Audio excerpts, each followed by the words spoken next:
अस्सलाम वालेकुम। मैं उम्मीद करती हूँ आप सब खैरियत से हैं। आपकी दुआओं से हम भी खैरियत से हैं। जहाँ भी रहें अपनों के साथ खुश रहें। आज हम बना रहे हैं चिकन सूप टमाटर के साथ।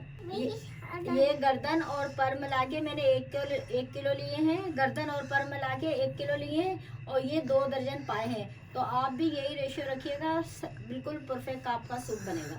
ये अब हम डालेंगे।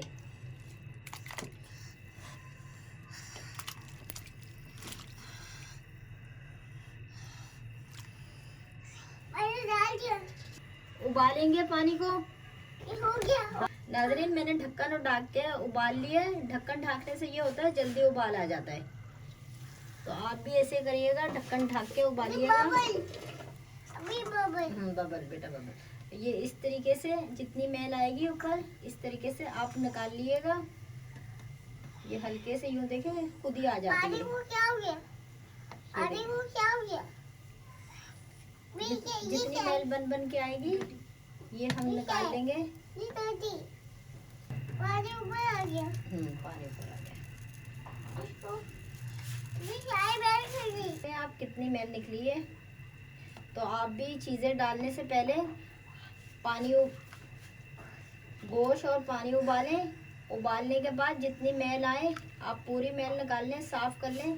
फिर उसके बाद जितनी भी आपने सूप में चीज़ें डालनी हैं तो फिर आप बाद में चीज़ें डालें। जब भी आप सूप बनाएं तो इसी तरीके से बनाएं। पानी मैल जितनी है पूरी साफ कर लें। ये मेरी देखें, पूरा मेरा पानी अच्छी तरीके से साफ हो चुका है। मैंने लिया था 3 लीटर से ज़्यादा पानी लिया था।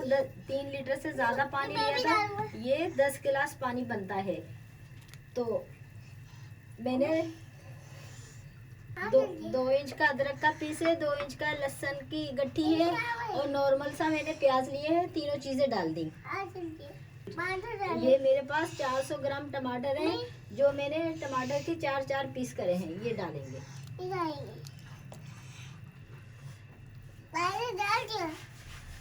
आधा चम्मच हल्दी,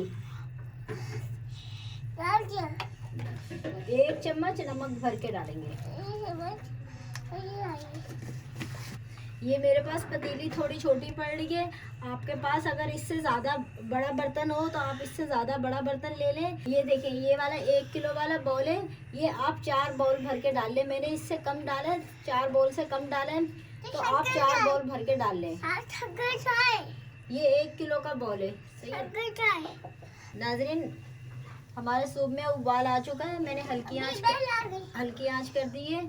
अब इसे हम पकने रख देंगे 2 घंटे के लिए। 2 से 3 घंटे के लिए हल्की आंच पे रख दें। अगर आपके पास टाइम कम है तो आप 2 घंटे के लिए भी पका सकते हैं। अगर आपके पास टाइम है ज़्यादा तो आप 3 घंटे के लिए हल्की आंच पे पकने के लिए रख दें।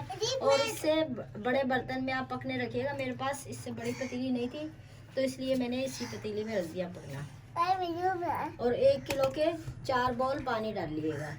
नाज़रीन, 2 घंटे हो गए हमारे सूप को पकते हुए। ये देखिए, जितना हमने पानी डाला था उससे पानी आधा हो गया है। तो आपने भी ऐसे ही करना है। जितना पानी फुल आपने पतीली भरनी है तो उससे आपने पका के उसको आधा करना है। तो अब इसको हम छान लेंगे और सारे गोश्त का रेशा अलग कर लेंगे, हड्डियों को अलग कर लेंगे। नाज़रीन, हमने अलग बर्तन में छन्नी से लेके सारा अपना सूप यहीं छान ली थी। हड्डियाँ अलग करके ये मैंने गूदा निकाल लिया था हड्डियों पायों में से। और जो मेरे पास चिकन के पीस थे ये गूदा अब हम डालेंगे। आधा किलो के करीब गूदा निकला है। तो आप जब छाने तो इसी तरह हड्डियों में से गूदा निकाल लें। जो पाए हैं, जो गर्दन है, जो आपके पास पर वगैरह है उससे वो निकाल लें। ये देखिए कितना इसमें आ गया। ये देखिए गूदा, ये देखिए पूरा माशाल्लाह से गूदा ही गूदा हो रहा है हमारी यखनी में। और आपका जब आप फूल रखें आधा पानी हो जाए तो आपका सूप तैयार हो जाता है। अब हमारा सूप बिल्कुल तैयार हो गया है। अब हम चूल्हा बंद कर देंगे। अगर आपको मेरी वीडियो अच्छी लगे सब्सक्राइब कीजिएगा, शेयर कीजिएगा, लाइक कीजिएगा, आगे बढ़ाइएगा। दोस्तों में, यारों में सब एक नई वीडियो के साथ मिलेंगे। अल्लाह हाफिज़। और प्यालियों में डाल के सबको सर्व करें।